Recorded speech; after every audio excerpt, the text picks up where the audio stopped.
बाबा के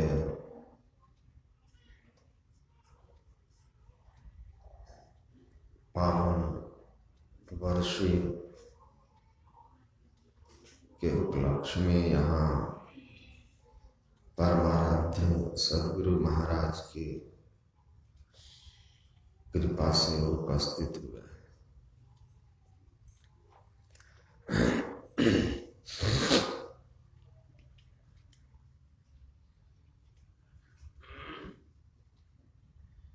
और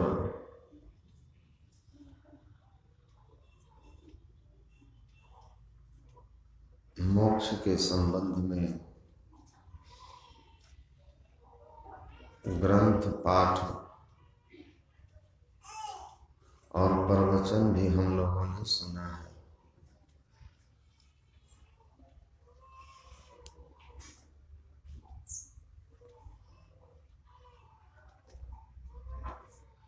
और मुझे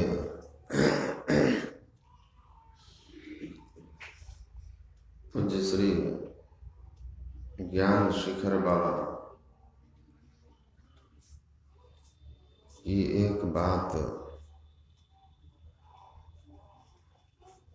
बहुत अच्छी लगी।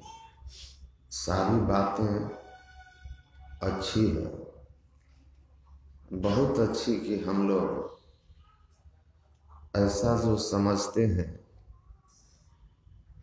कि यह जो अध्यात्म ज्ञान है, मोक्ष का ज्ञान है, ये चौथेपन तीसरेपन में सीखने की चीज है। लेकिन आप सुन रहे थे कि बच्चे से इस ज्ञान को सीखना चाहिए।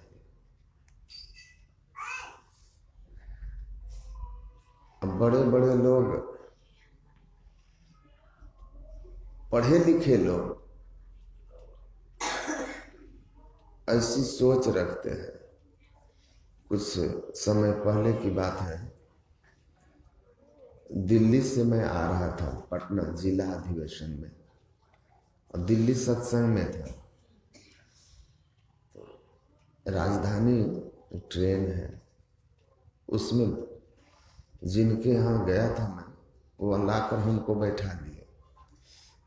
रिजर्वेशन था, सामने की सीट पर दो और लोग बैठे हुए थे। वीआईपी ट्रेन, महंगी ट्रेन।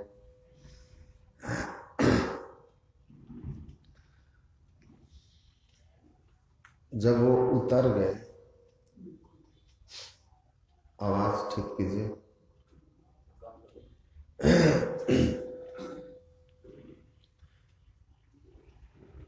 जब वो उतर गए तो एक अंग्रेजी का अखबार पड़ा हुआ था, तो मैं उठा के पढ़ने लगा।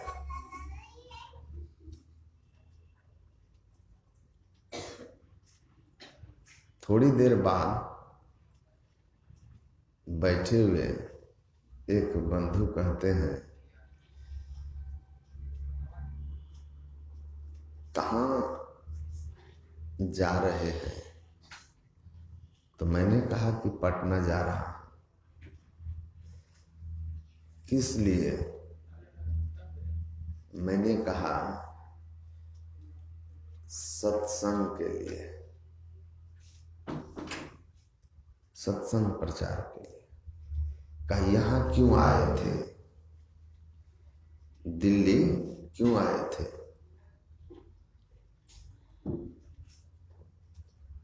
तो मैंने कहा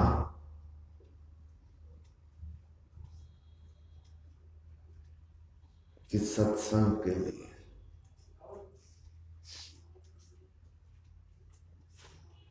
उसके बाद वो हमको कहते हैं, पढ़े लिखे लगते हैं। मैंने सिर्फ सिर हिलाकर कहा, हाँ, काम चलने भर पढ़ा लिखा हूं।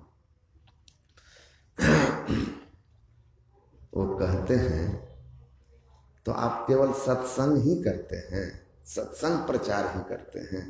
मैंने कहा हाँ यही करता हूं। बड़ा प्रेम से, अपनापन में, नहीं होता है अपनापन से, प्रेम से, समझाने की मुद्रा में, बिल्कुल सहज भाव से, कोई व्यंग नहीं था, बिल्कुल सहजता थी, बिल्कुल नेचुरल बात, सहज आत्मीयता के साथ अपना जैसा मान करके वो हमको कहते हैं पढ़ लिख करके कोई अच्छा काम क्यों नहीं करते। मैं आश्चर्यचकित हो गया कि मतलब सत्संग प्रचार करना अच्छा काम उनकी नजर में नहीं था। मैंने कहा आप ऐसा क्यों बोलते हैं? तो कहते हैं देखिए पढ़ लिख करके इस सत्संग वगैरह ये सब तो बेकार लोगों का काम है, जो पढ़े लिखे नहीं है, कोई रोजगार नहीं है। मैं मन में सोचने लगा कि ये आदमी सत्संग प्रचार भी रोजगार समझता है और इसको बेकार समझता है। कहते ये तो जब आदमी वृद्ध हो जाता है, रिटायर हो जाता है, संसार के किसी काम के लायक नहीं रह जाता है, तो सत्संग प्रचार करता है और लोग सत्संग, ऐसे ही लोग सत्संग सुनते हैं।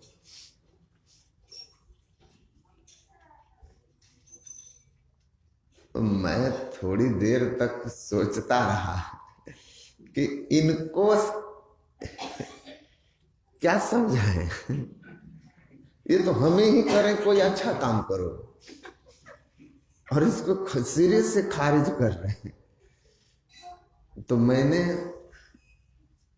भी प्यार से कहा कि शायद आप अपने विचार में सही हो सकते हैं, आप अपने विचार में सही हो सकते हैं।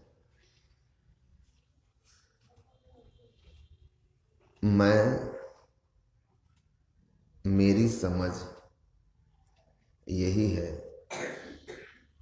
अध्यात्म का ज्ञान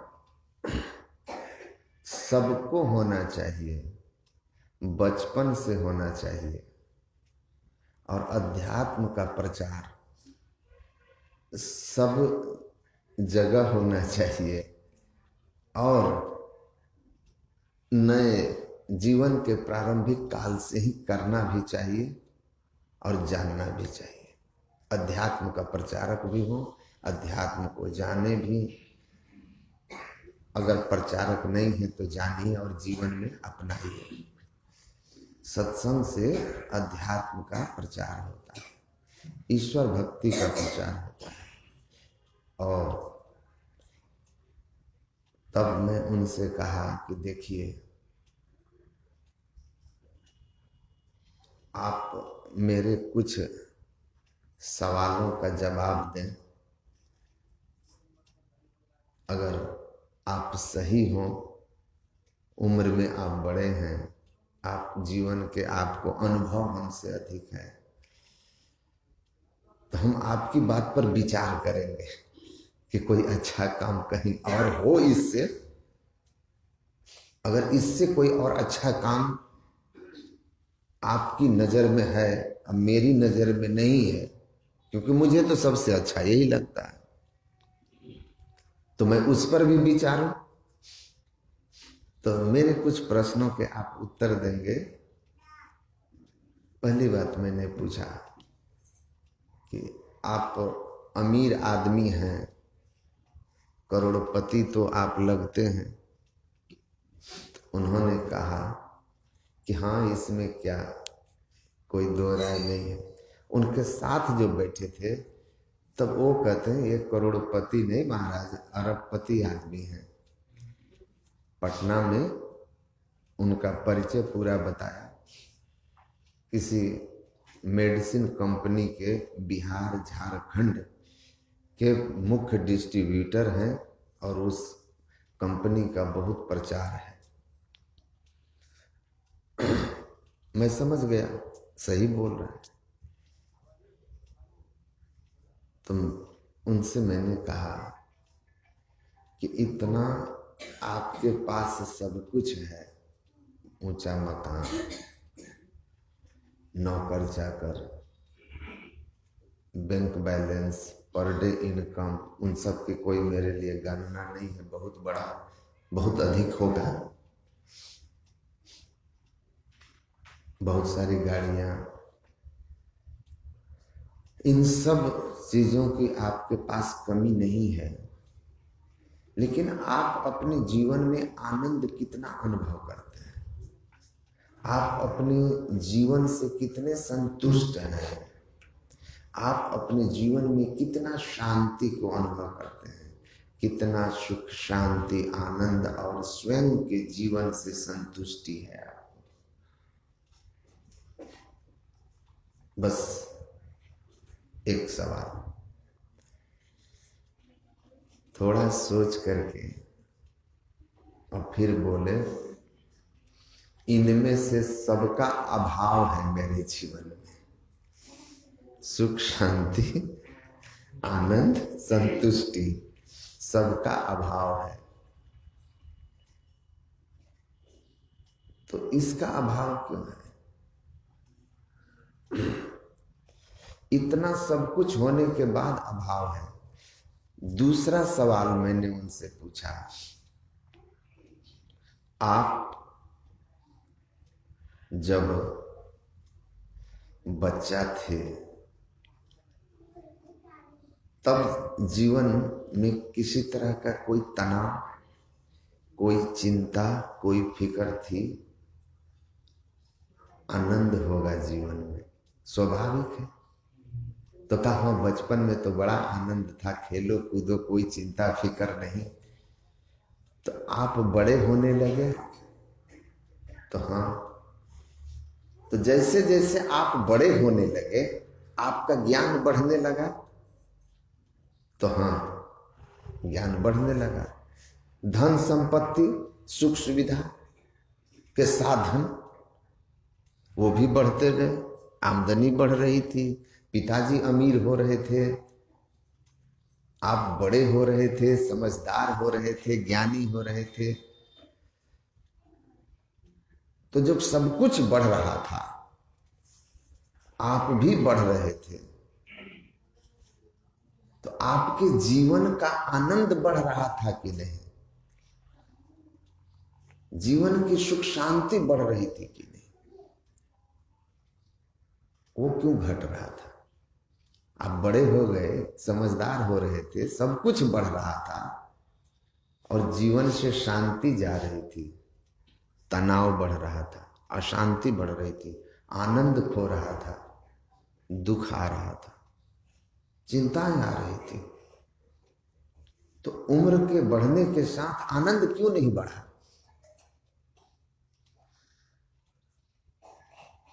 उम्र बढ़ती गई, चिंताएं बढ़ती गई, अशांति बढ़ती गई, भाई संपत्ति भी बढ़ गया,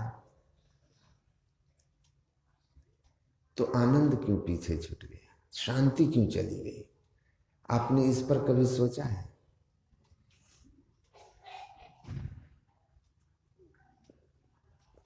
एकदम से शांत हो गए, हाँ ना, कुछ नहीं बोला, मतलब बिल्कुल उनको एक अजीब सी चिंता या मन में एक चिंतन चलने लगा कि सवाल तो बिल्कुल सही है कि बचपन सुख में, आनंद में था, जवानी क्यों इस तरह होती चली गई, उम्र बढ़ता गया। हम समझ गए कि गंभीर हो गए हैं, गंभीर हो गए हैं। तब मैंने उनसे कहा, जिस ज्ञान को जीवन में बढ़ाना था, जिससे आनंद बढ़ता, शांति बढ़ती, वो चीज आपको दुनिया में सबसे बेकार लगती है, अध्यात्म ज्ञान, सत्संग, प्रचार। और इसलिए आपके साथ ऐसा हुआ है, इसलिए ऐसा हुआ।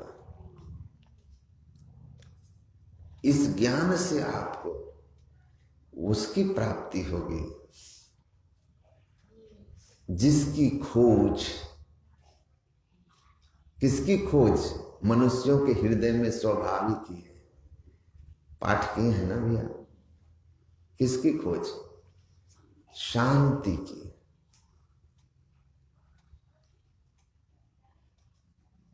मनुष्य के हृदय में स्वाभाविक है उसकी खोज, जिसको आपके हृदय को है, जिसकी खोज आप चेतन आत्मा को है, उसकी आपने खोज नहीं की। जिसकी चाहना है आपको, उसकी आपने खोज नहीं की। किसकी खोज की? भूले मन माया उर्झे जीव जीव कर्म क्यों लालच लगे तिंग तिंग आप बंधाए। मनवा अजब तुम्हारो खेल इतुत जीव ही देते ढके। जो मन इंद्रियों को सुहाता है, गुरु महाराज कहते हैं, उसको आप सुख मानते हैं, उसके पीछे भागते हैं। और इन मन इंद्रियों के संग, इन मन इंद्रियों के लिए जिस सुख को आप चाहते हैं वो विषय सुख है। और हमारे स्वामी जी ने इस बात को खूब अच्छी तरह समझा दिया है कि उसके क्या क्या दुष्परिणाम होने वाले हैं, होते हैं, ये क्षणिक हैं। भगवान कृष्ण कहते हैं ये ही संस्पर्शजा भोगा दुख योनियः एवता आदि अंत कौन्तेय नाते शीरन्ते उधार। इंद्रियों का विषयों का संबंध होने से, संपर्क होने से जो सुखानुभूति होती है वे स्थिर नहीं है, परिवर्तनशील है, नाशवान है। न तेषु रमते उधार। परिणाम में दुखदायी होने के कारण ज्ञानी जन, विवेकी लोग उसमें रमते नहीं हैं। जो उसमें रमते हैं उनके अंदर लेमिनेशन, सुन रहे थे ना, दुख में डूबते जाते हैं। और जो उससे अपने को हटा लेते हैं, जैसे जैसे अपने को हटाते जाते हैं वैसे वैसे वे अपने आप में सुखी होते जाते हैं। जिस दिन पूर्णतया हट गया उस दिन दुख का कहीं कोई नामो निशान नहीं रह गया। और दुख की अत्यंताभाव हो जाना, दुख के हमारे जीवन से पूर्ण निवृत्ति हो जाने को गुरु महाराज ने कहा मोक्ष कहते हैं। छुटकारा दुखों से, छुटकारा शरीर और संसार से, छुटकारा समस्त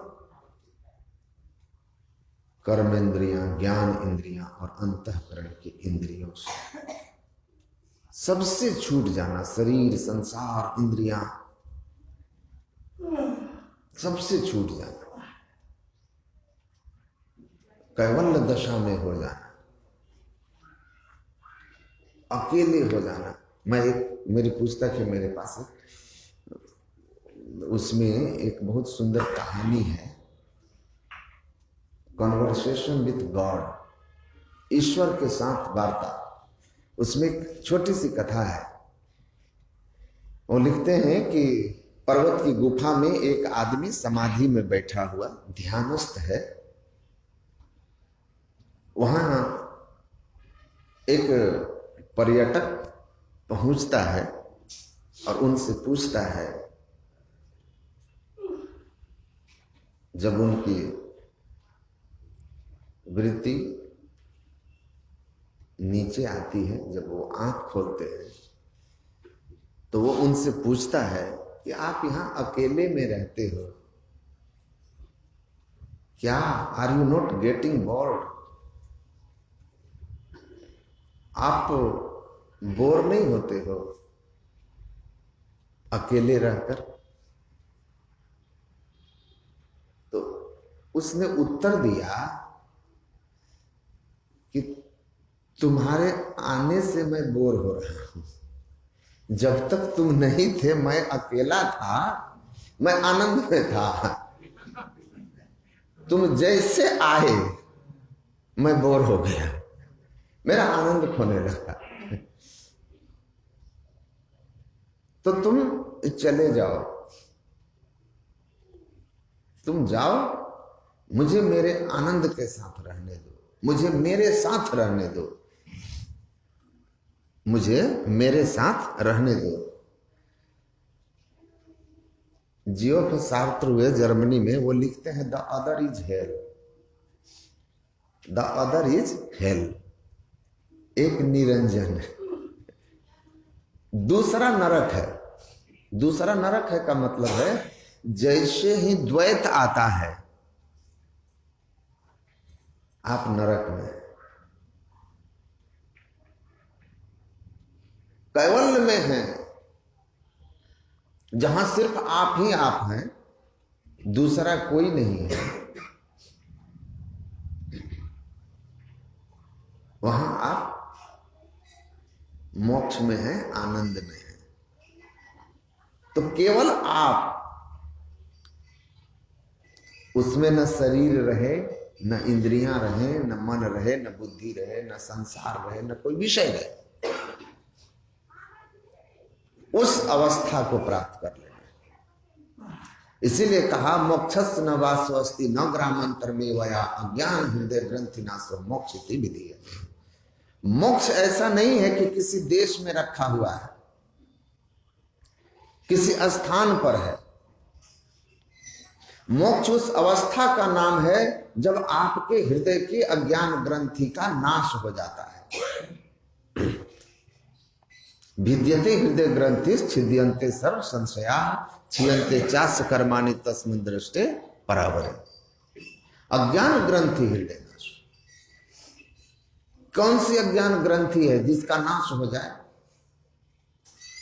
जड़ चेतन की ग्रंथि पड़ी गई, यद्यपि मृषा छूटत कठिन। जड़ और चेतन की ग्रंथि, अभी कुछ ज्ञान शिखर बाबा बोल रहे थे ना, सब खेल कहां से शुरू होता है? इस शरीर को मैं मानना, मैं और मोर तोड़ते माया। शरीर के साथ मैंपन जब होता है ना, जब तक शरीर को मैं नहीं मानते हैं तब तक शरीर से संबंधित चीजों को मेरा नहीं मानते हैं। शरीर को मैं मानते हैं तो शरीर से संबंधित लोग, वस्तु, पद, प्रतिष्ठा, नाम, सबके सब क्या हो जाता है? मेरा हो जाता है। तो मेरा हो जाएगा, कहते हैं ये बंधन होता है। तो मुख्य कहां से है? पहला बंधन पड़ा देह का। इसीलिए गुरु महाराज कहते थे कि जब ऐसी अवस्था प्राप्त कर लो कि देह ही धारण ना करना पड़े, तो फिर कोई झंझट नहीं है। तो किस अवस्था में पहुंच करके हम सारे देहों से छूट जाएंगे, पूरे पुनः देह धारण नहीं करना पड़ेगा, उस अवस्था में पहुंच जाइए, मोक्ष हो जाएगा। तो जड़ चेतन की ग्रंथि को खोलिए। मैं शरीर नहीं हूं, मैं शुद्धोसी बुद्धोसी निरंजनोसी शुद्ध बुद्ध आत्मा हूं। अपने आप की पहचान कर लेना। स्वस्वरूप विस्मृति ही शंकराचार्य, जगत गुरु शंकराचार्य कहते हैं अपने स्वरूप को भूल जाना अज्ञानता है। अपना स्वरूप कैसा है? सच्चिदानंद रूपा है, सच्चित आनंद स्वरूप है आप। ईश्वर अंश जीव अविनाशी चेतन अमल सहज सुख राशि, आप ये हैं। लेकिन स्व मायावश भयो गोसाई, माया के बस होने के बाद क्या हुआ? आप इस स्वरूप को भूल गए। आप क्या हो गए? मैं जन्मता हूं, मैं मरता हूं, क्योंकि देह के साथ है आप, देहाध्यास है। मैं जन्मता हूं, मैं मरता हूं, मैं करता हूं, मैं भोगता हूं, मैं सुखी हूं, मैं दुखी हूं। ये शरीर के साथ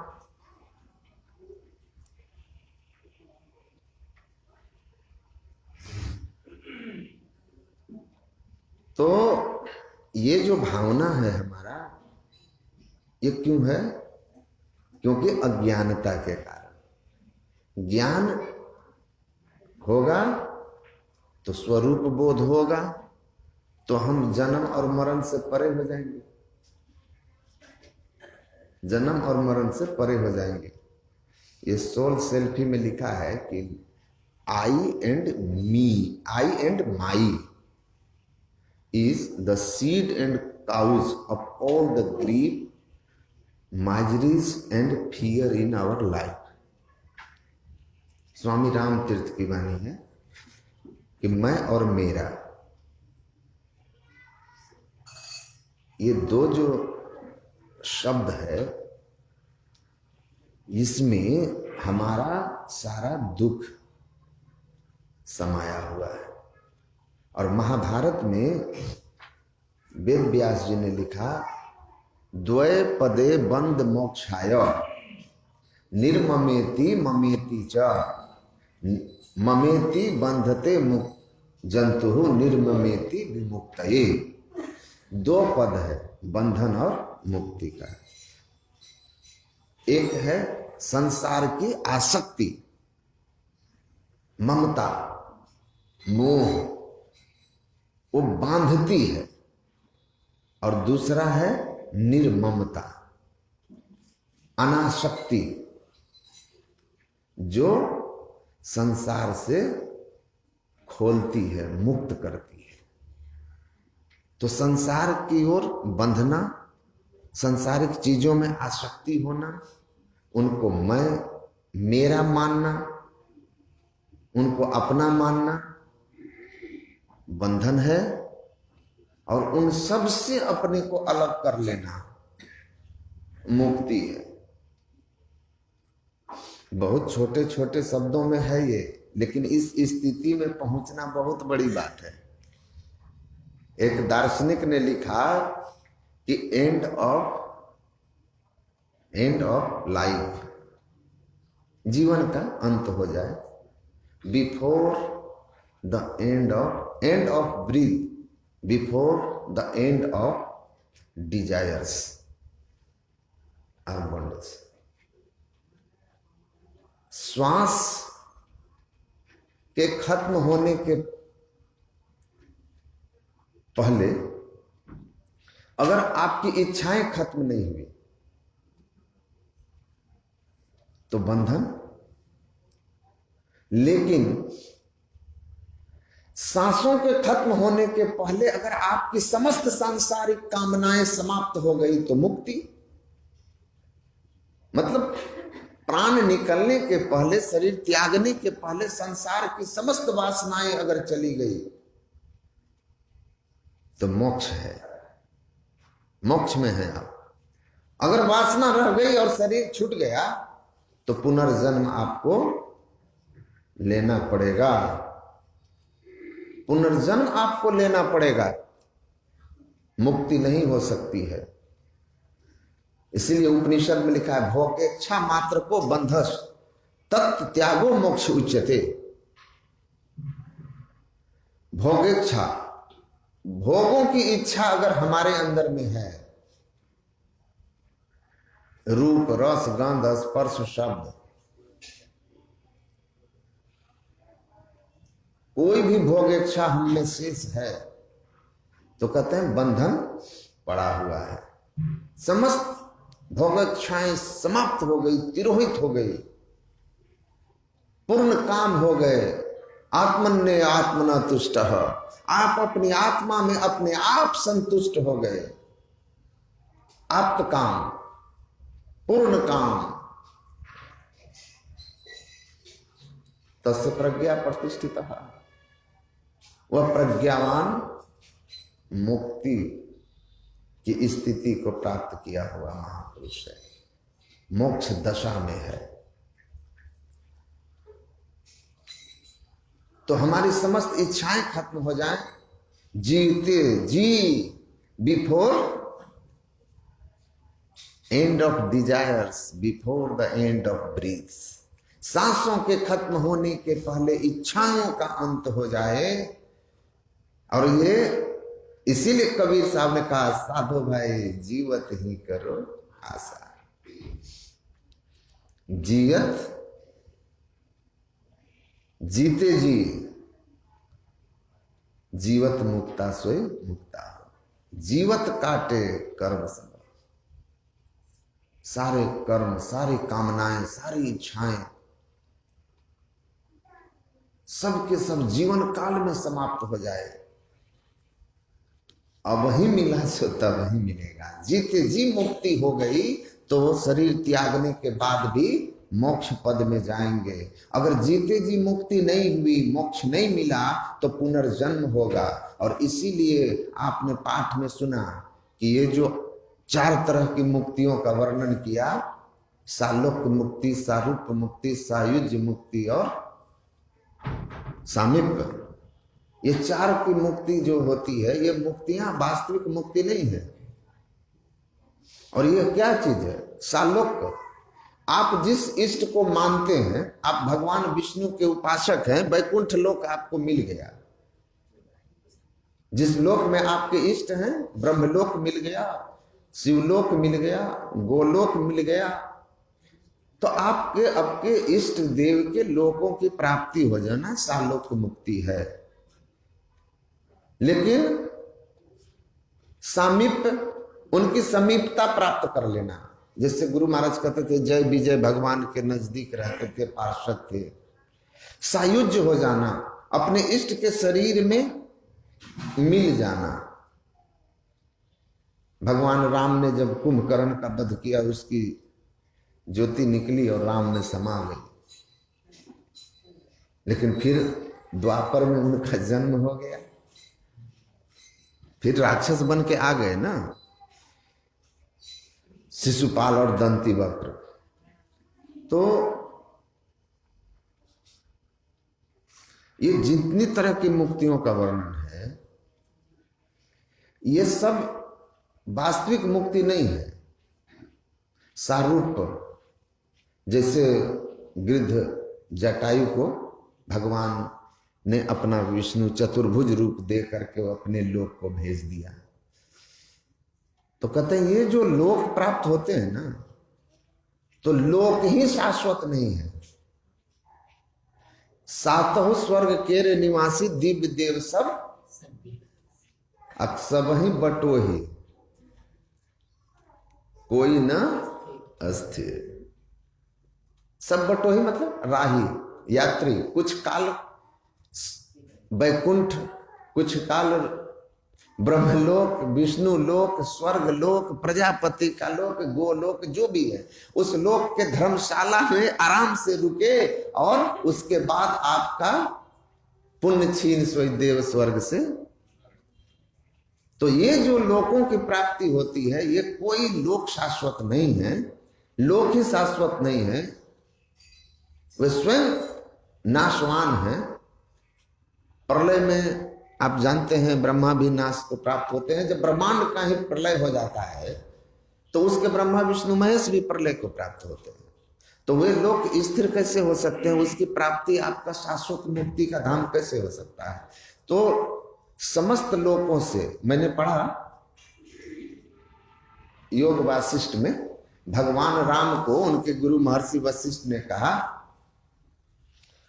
कि स्थूल सूक्ष्म भेद से संसार 2 है। एक ये संसार स्थूल जगत, और एक सूक्ष्म जगत है जिसमें स्वर्गादि लोक हैं, स्वर्ग नरक, जो उत्तम भोगों को उत्तम लोकों में ले जाकर के भोगवाता है। सत्य जो सात्विक बंधन है, सत्कर्मों से जो आप उच्च लोक को प्राप्त करते हैं, तो उच्च लोगों के स्वर्ग को भोगते हैं। और उसके बाद जब वो आपका भोग शिथिल हो जाता है, पुण्य क्षीण होगा, शिथिल होगा, फिर आप इस संसार में आते हैं। राजस तामस की बात भी आप सुने, निकृष्ट योनि में तामसी जाते हैं, बीच की योनि है। तो ये मिश्रित सुख दुख जो है, जिसमें कुछ सुख है, कुछ दुख है, कुछ स्वर्ग है, कुछ नरक है, राजस है, तामस में नरक है, नीच योनि है। तो ये सबके सब बंधन में हैं। तीन लोक पिंजर भया, पाप पुण्य दो बीज, सब सावज सब जीवा सावज भये।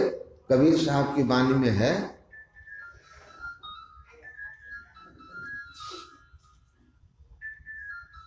सब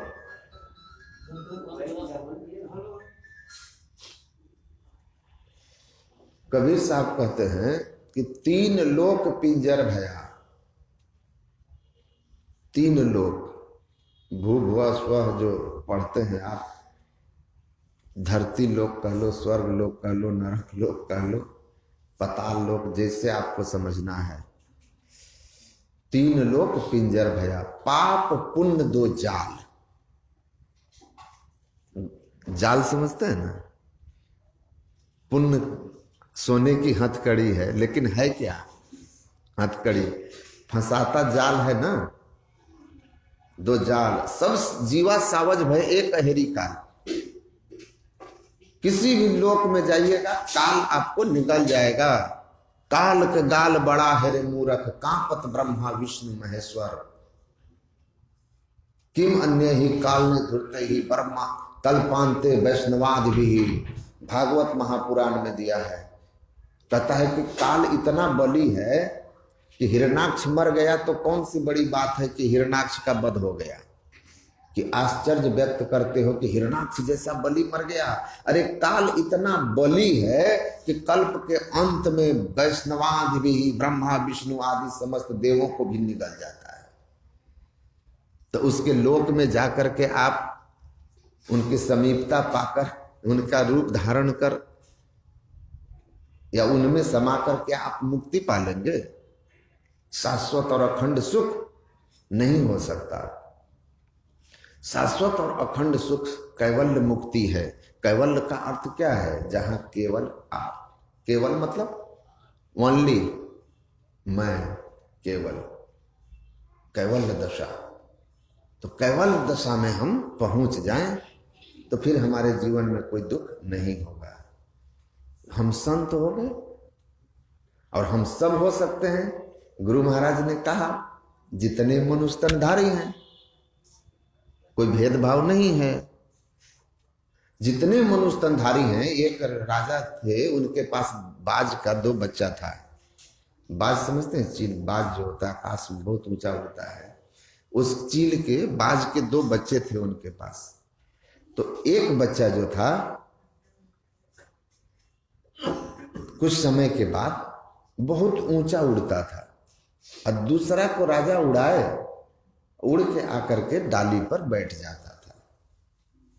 डाली पर वापस बैठ जाए। राजा सोचते थे दोनों चील के ही बच्चे हैं, एक ही माता पिता के, एक ही बाज की संतान। तो एक इतना ऊंचा उड़ता है, मुक्त गगन में घंटों उड़ता रहता है, और एक है कि उड़ता है, कुछ ही दूर जाके फिर वापस आ जाता है, ये उड़ नहीं पा रहा। तो एक ही माता पिता में एक इतना क्षमतावान है और एक इतना अल्प क्षमता वाला क्यों है? तो कहा कि अच्छा, ट्रेनर बुलाया, प्रशिक्षक बुलाया, बुला करके कहा कि इनको ट्रेंड कीजिए, ट्रेंड कीजिए। एक से एक प्रशिक्षक उसको ट्रेनिंग दिए, लेकिन सब हार गए। राजा ने कहा कि ये उड़ क्यों नहीं रहा? सबने कहा कि महाराज इसके अंदर शक्ति नहीं है। वो कहते ना, गोबर में घी क्यों डाल रहे हो, ये मंद बुद्धि वाला है। तो कहा कि व्यर्थ है, अपना अपना पैसे लेकर चले जाते थे। राजा ने कहा कि जो भी इसको उस बाज की बच्चे की तरह गगनगामी अपने बंधु की तरह बना दे, बहुत धन देंगे। सब हार गए। राजा भी हार मान गए, छोड़ दिया। कुछ समय के बाद एक वृद्ध, अति वृद्ध व्यक्ति वहां आए और राजा से कहा कि मैं पक्षियों का प्रशिक्षक हूं, एक अवसर मुझे दे। राजा ने कहा बहुत अवसर दिया, बहुतों को दिया, सबके सब असफल रहे। इस बाज के बच्चे में जन्मजात न उड़ने का अक्षमता प्राप्त, असमर्थ है ये, प्रतिभाहीन, क्षमताहीन, सामर्थ्यहीन बाय बर्थ है। आप भी अपना समय व्यर्थ करोगे, आ गए हो तो कुछ पैसे ले लो और चले जाओ। उसने कहा महाराज अगर ये उड़ गया तो आपको जो देना हो दे देना, अगर मैं इसको प्रशिक्षण नहीं दे पाया, ऊंचे आकाश में उड़ान नहीं भरा सका, तो आप हमको मना कर दीजिएगा, मैं बिना एक पैसे लिए यहां से वापस चला जाऊंगा।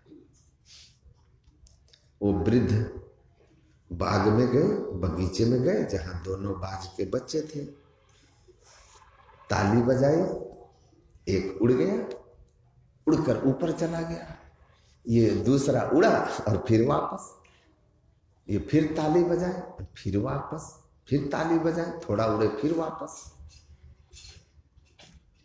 कुछ देर के बाद ये भी आकाश में उड़ने लगा। राजा आए, हाँ क्या हुआ? कहा महाराज मैं तो जा ही रहा था आपके पास, देखिए दोनों बाज के बच्चे एक समान आकाश में उड़ रहे हैं, एक समान आकाश में उड़ रहे हैं, दोनों गगनगामी।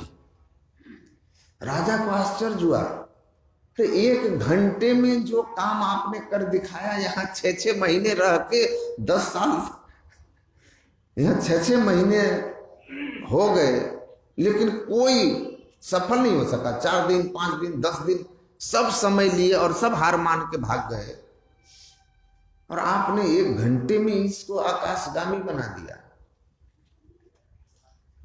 ये कैसे संभव हुआ? क्या शिक्षा दी आपने उसको? क्या प्रशिक्षण दिया? क्या ज्ञान दिया उसको?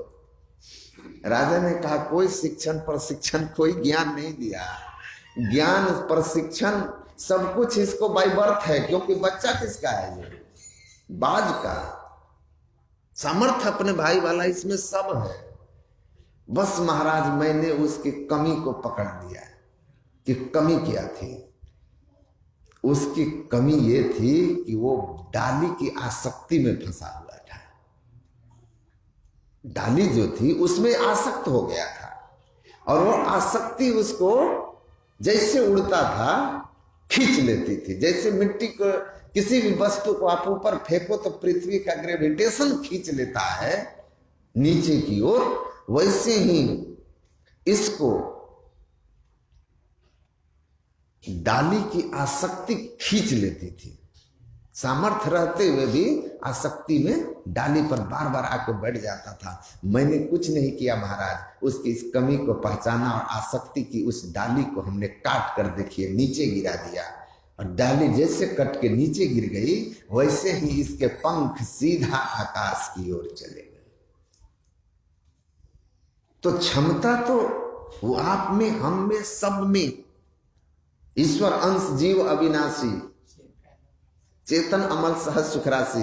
ऐसा तो नहीं कहा कभी गोस्वामी तुलसीदास ने कि मेरा जो भी, मेरे अंदर का जो परमात्मा अंश है, हमारा जो हृदयस्थ जो सम ईश्वर अंश जीव अविनाशी, मैं चेतन अमल सहज सुख राशि, बाकी कोई नहीं, आप नहीं हो, ऐसा नहीं कहा। हम सभी जितने मनुष्यधारी हैं प्रभु भक्ति कर सकते सभी, हम सभी ईश्वर अंश जीव अविनाशी चेतन अमल सहज सुख राशि। लेकिन हम में कौन सो माया बस गए गोसाई, हम में कौन कितना संसार से आसक्त है, उतना ही हम मोक्ष की ओर बढ़ने में असमर्थ हैं, उतना ही हमको विलंब होता है गगनगामी बनने में। पूज्य ब्रह्मलीन दल बहादुर बाबा कहते थे, आकाश में पतंग उड़ाते हो, उसके पूंछ में ढेला बांध दोगे तो उड़ेगा, चूहे के पूंछ में सूप बांध दोगे तो बिल में घुसेगा, नहीं घुसेगा। तो ये जो ढेला है वो वासना है संसार की, कामना है, चाहना है, भोगेच्छा है, जिसमें जितनी गहरी होगी, जो जहां जितना गहरा बंधा होगा, वो अंतराकाश में उतना उड़ान विलंब होगा। क्योंकि इसको छोड़कर ढेला जब तक खुलेगा नहीं, चूहे के पूंछ से सूप खुलेगा नहीं, अंदर नहीं जा सकते। तो सुख आनंद विषयों की ओर आसक्ति होने से हमें कभी प्राप्त नहीं होगा। हमको उस ओर चलना होगा जिस ओर चल के हम इन सब से छूट करके अपने आप में हो जाए। आत्मन्ने आत्मन तुष्टा, अपने आप में हो जाए। भागवत महापुराण में महाराज पृथु और आदि ऋषि सनत कुमार का संवाद आता है, जहां महाराज पृथु कहते हैं कि समस्त संसार के वैभवों के बीच में रहता हूं, मैं धरती का सम्राट हूं, मेरे जीवन में समस्त भोग की वस्तुएं उपलब्ध हैं, कोई ऐसी वस्तु नहीं जो मुझे प्राप्त नहीं है, लेकिन फिर भी मेरे जीवन में अशांति है, वो आनंद नहीं है जो आनंद होना चाहिए। महाराज पृथु का चरित्र भागवत में है, वो कहते हैं वो मेरे जीवन में वो आनंद नहीं है जो आपके पास है, वो फकीर के पास है। मैं बादशाह हूं पर मेरे पास क्यों नहीं, मैं सम्राट हूं, धरती का सब सुख सुविधा है, पर वो मेरे जीवन में निश्चिंतता, वो आनंद क्यों नहीं है, वो शांति क्यों नहीं है जो आपके पास है। मैं महाराज, मुझे मेरे कल्याण का उपाय बताइए, मेरा कल्याण कैसे होगा? मैं सब कुछ पा लिया, सम्राट बन गया। गुरु महाराज कहते हैं ना, मास फागुन मस्त हो के किए बहुत बनाओ हो, ऊंचे महलन जड़ित मन कर सुख तबहु नहीं पाओ हो। यही बात महाराज पृथु कह रहे हैं कि मुझे मेरा कल्याण कैसे होगा, क्योंकि अब तक इन समस्त वस्तुओं को पाकर, पद, सम्राट का पद, समस्त भोग, सम्मान, अधिकार, सब कुछ हमने पाया, लेकिन मुझे मेरा कल्याण हो गया ऐसा नहीं लगता है, शांति मिल गई ऐसा नहीं है, आनंदमय जीवन है ऐसा नहीं है। तो आप मुझे बताइए कि मैं सुख शांति आनंद पा करके अपना कल्याण कैसे बना सकता हूं, कैसे कल्याण होगा, क्या करना होगा, क्या पाना होगा?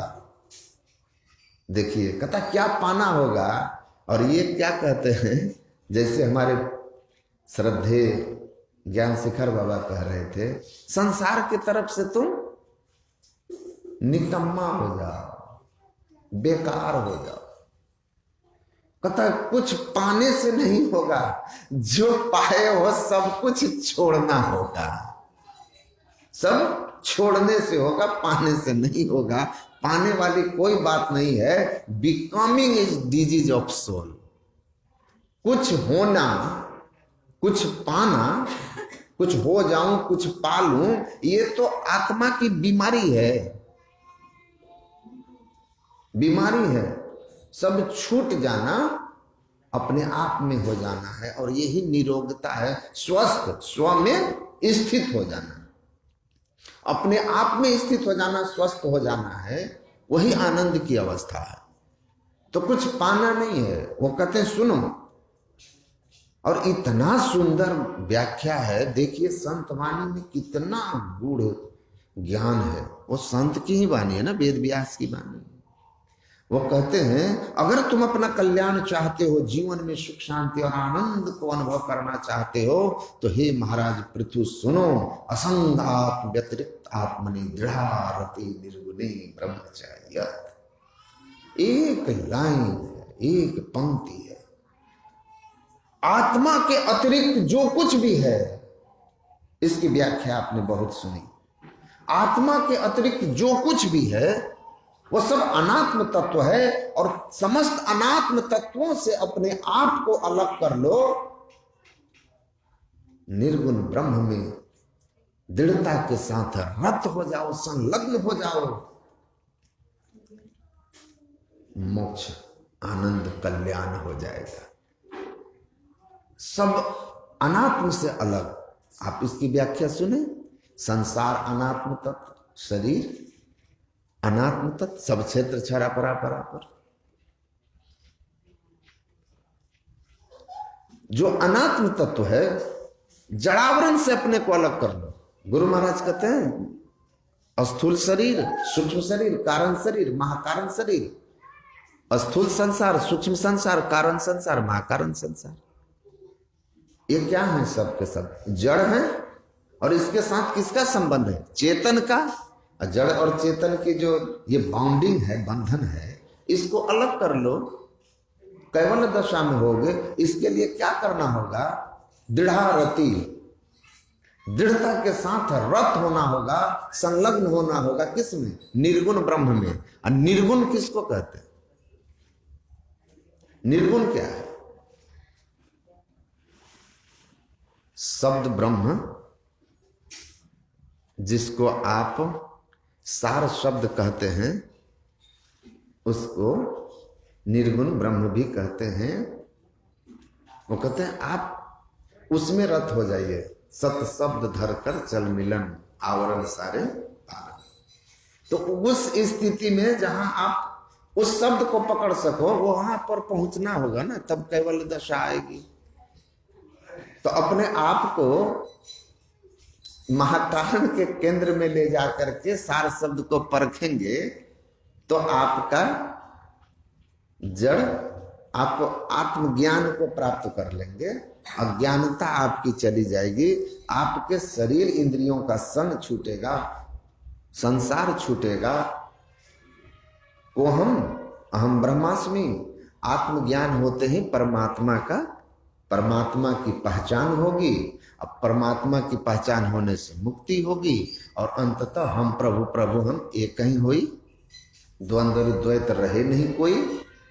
तो कहते हैं अनात्मा से अपने आप को अलग कर लेना। सीधे अर्थ है कि भाई साहब, जब तक आप शरीर इंद्रियों से अपने आप को अलग नहीं कर लेते, जड़ शरीरों से मुक्त नहीं कर लेते, अपने आप को कैवल्य अवस्था में नहीं आते, तब तक आपको मोक्ष होने वाला नहीं है, जन्म मरण खत्म होने वाला नहीं है। गुरु महाराज कहते हैं भाई, योग हृदय वृत्त केंद्र बिंदु जो चमचम चमके ना, नजर जोड़ी तक धसीता ही में धुनी सुनी पावे ना। सूरत शब्द की करे कमाई, निज घर जावे ना, निज घर में निज प्रभु को पावे, अति हुलसावे ना, में ही अस गुरु संत युक्ति जम त्रास मिटावे ना। कल मैं गुरु महाराज के प्रवचन का पाठ सुन रहा था, आश्रम में हो रहा था अपराह्नकालीन सत्संग में। तो उसमें गुरु महाराज की वाणी में एक जगह है, गुरु महाराज कहते हैं संतमत साधनात्मक मत है, जो अनुभव पर आधारित वाणियों का जहां पाठ है, ज्ञान है, और अनुभव की बात जो कहते हैं वो संत होते हैं, और साधन करके आप इस अनुभव को प्राप्त करते हैं। पहले सुनना, समझना, विचारना, ये होता है।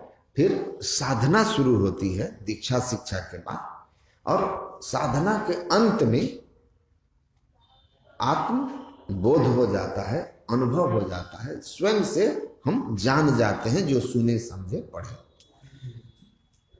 तो वहां पर गुरु महाराज कहते हैं कि संतमत अनुभव पर आधारित है, साधन पर आधारित है, साधना की महिमा है, उसमें श्रवण और मनन की भी बड़ी महिमा है, अध्ययन की भी बड़ी महिमा है।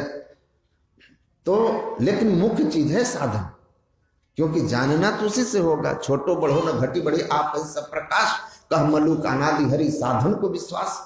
तो वहां गुरु महाराज की वहां पर एक शब्द कहते हैं कि मुख्य रूप से मुझसे पूछो तो मैं कहूंगा कि बिंदु पीठ विनिर्भिद्य नाद लिंगम उपस्थित, यही संत मत है।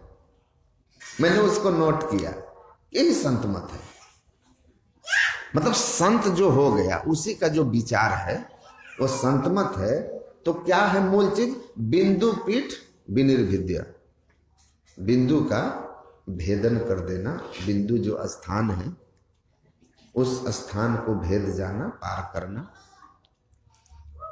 वहां जाना, नाद को ग्रहण करना, केंद्रीय नाद को पकड़ लेना और पकड़ करके एक एक मंडल को पार करता हुआ अंततः वो निर्गुण नाद को परखना और परमात्मा में मिल जाना। कहते हैं कि ये संत मत है। अर्थात जहां अंतर पथ की बात होती है वो अंतर सत्संग, और उस अंतर पथ के में चलने के लिए प्रेरित करना वो बाहरी सत्संग, दोनों की अपनी जगह महिमा है। लेकिन साधन पक्ष यही है। तो आप सुन ही रहे थे कि उसके लिए आपको क्या करना पड़ेगा। पहले स्थूल मंत्र, किसी गुरु के दिए हुए ईश्वरवाची शब्द का जप कीजिए, फिर मानस रूप का ध्यान कीजिए। इन दो क्रियाओं के करने से आपकी जो वृत्ति है रजोगुण तमोगुण वाली, वो सतोगुणी होगी। सतोगुणी वृत्ति स्थिरता में रहती है तो आपका मन स्थिर होगा और तब आप बिंदु ध्यान करने की योग्यता प्राप्त कर लेंगे। तो बिंदु ध्यान करने के लिए क्या करना होगा? दो नैना बीच सन्मुख देख। कहाँ देखो? योग हृदय में।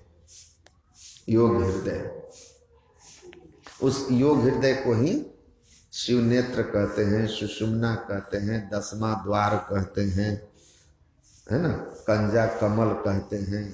तापर कंज कमल है भाई, बग धौरा दो रूप लखाई, निज मन प्रहा करत ठकुराई, सो नैनन पिछुआरा है। द्वादशांगुल पर्यंते ना सागरे विमलंबरे। तो ये द्वादशांगुल पर, दो आंखों के बीच में सामने, ये जो नासाग्र है इसकी युक्ति गुरु से जानिए और वहां अपने दृष्टि को स्थिर कीजिए मानस ध्यान के बाद। तो गुरु महाराज कहते हैं जब आपकी युगल दृष्टि धारे वहां पहुंचेगी। संत महात्मा सब कहते हैं कि जब आपकी युगल दृष्टि धारे उस स्थिति को प्राप्त करेगी जहां सिमटाव की पूर्णता होती है। वो एक तत्व है बिंदु जिसका दृढ़ अभ्यास करते हैं तो क्या होता है? जैसे ही युगल दृष्टि धारें आपस में मिलती है, सटती है। पूज्य दल बहादुर बाबा कहते थे कि जब अभ्यास करोगे तो कुछ ना कुछ दृष्टि की स्थिरता में कुछ ना कुछ दिखती है, कुछ झलक मिलती है, झलक मिलती है। तो वो झलक क्या है? तो कहते थे कि चलती हुई दृष्टि आपस में कभी सट जाती है, हट जाती है, जिसको गुरु महाराज ने कहा दृष्टि योग अभ्यास अति ही करते करत, कपनी साजी छूटे प्रौढ़ हुए सूरत। प्रारंभिक अवस्था में क्या होता है कि सूरत कांपती रहे, ज्योति दृढ़ क्यों रहे। सूरत में कंपन होता है, सटता हटता है तो कुछ उसकी चमक अनुभव होती है, लेकिन लगातार सतत त्रैकाल संध्या नियम से अधिक समय बैठ के करने वाले के दृष्टि स्थिर होती है, दृष्टि स्थिर हो जाती है। दृष्टि धारें आपस में मिल करके अल्प टिकाव करने लगती है। एक बिंदुता की प्राप्ति होती है। टुकटी को सामने प्रेम नेम कर अधर डगर धर लो। दृष्टि टिक गई। पूज्य गुरु सेवी स्वामी भगीरथ बाबा सुना रहे थे कि एक आदमी गुरु महाराज के पास आके बोले कि हमको अब शब्द योग की साधना दे दीजिए। शब्द योग की साधना दे दीजिए। तो गुरु महाराज जी ने पूछा कि आपकी दृष्टि कितनी देर टिकती है अंदर में? तो उस आदमी ने कहा कि हम तो दृष्टि टिका करके घंटों बैठे रहते हैं। गुरु महाराज ने कहा जाओ अभी और अभ्यास करो, अभी और अभ्यास करो। नहीं हुआ। घंटों दृष्टि को हम स्थिर करके अंदर बैठे रहते हैं। गुरु महाराज ने कहा नहीं हुआ, जाओ अभी और करो। मायागंज की एक माता जी गंगा स्नान करके आई और बोली कि हम गुरु महाराज से आज शब्द साधना लेने आए हैं। गुरु महाराज ने कहा कि दृष्टि कितनी देर टिकती है? उस माता जी ने कहा कि बहुत अल्प काल टिकती है, फिर हट जाती है। बार बार पगधरू जतन से बार बार टिक जाए, बहुत थोड़े देर टिकती है गुरुदेव। गुरु महाराज ने कहा ठीक है, आओ बता देते हैं। घंटों टिकती है, कहा जाओ अभी साधन करो। अल्प टिकती है, आओ बैठो बता देते हैं। और गुरु महाराज ने उनको शब्द योग की दीक्षा दी। और तब गुरु महाराज कहते हैं घंटों दृष्टि टिकने वाला आदमी दृष्टि योग समझा ही नहीं है, समझा ही नहीं है, उसको समझ नहीं है कि दृष्टि टुकटिको सामने प्रेम नेम कर अधर डगर दर क्षण। कहते टुक मतलब अल्पकाल। अगर अल्पकाल टुकटिको सामने, अल्पकाल आपकी दृष्टि अंदर में टिक गई, वाह मग सूरत सरत जब जावे ज्योति झकाझक की लिए साधो। दृष्टि के अल्प टिकाव, दोनों दृष्टिधारों के अल्प टिकाव के साथ एक बिंदुता की प्राप्ति हो जाए और गुरु की युक्ति आपको पता है, तो बिंदु